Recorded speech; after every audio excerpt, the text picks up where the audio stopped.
In the last couple of weeks, I've had the following issue come up in 3 different contexts. The issue is that men are more hesitant to work with women in light of #MeToo. They're concerned they will get accused of sexual harassment. Some of this is anecdotal, came up in a client training, came up at a panel on diversity inclusion issues I was on. The third instance is an article that came out in the last week or so. Sheryl Sandberg's name is on it and has data to this effect.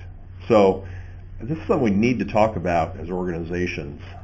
While men avoiding working with women maybe removes some potential harassment scenarios, it also may deprive women of opportunities they should be getting, which is another form of illegal sex discrimination and also not good for the advancement of our organizations. So what do you do about this? I think it's not an entirely irrational concern, say by a male manager with the title, to have this concern. I think as organizations we just need to help everybody through it. So what do? Number one, talk about it. Talk about it at training. If you're training managers, bring this up as an issue and invite them to come to HR or to their manager if they have this concern. If you're training people who are not managers, invite them to come forward and have a conversation if they feel they are being affected by such a concern. And talk about it and make it available to people to have these discussions, and it's a safe discussion to have from either side. Number two, be aware and observant of assignment patterns. And this is just good management. You should be doing that for any number of reasons. HR should be looking at that. Managers should be looking at that. Just be aware that this is a potential concern.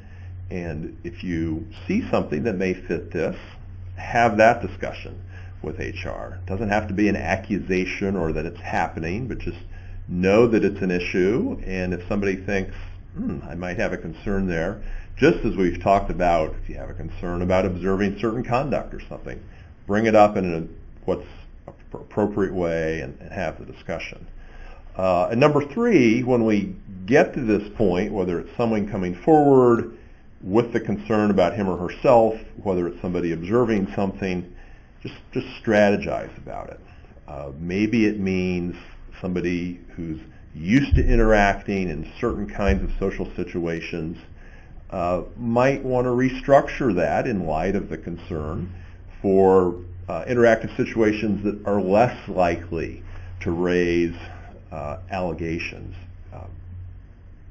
Scenarios that don't involve alcohol, for example. We've talked before that alcohol tends to, in a setting, tends to raise more concerns. So that might be an approach. If you're on the road for travel, where I think these concerns about being accused are particularly heightened because you're isolated, strategize about the working environment, what that's going to look like, where the meetings will take place, and help people work through this and understand that the organization can help them figure these things out, because we're going to continue to have this concern, and it's something that as an organization we need to help people figure out.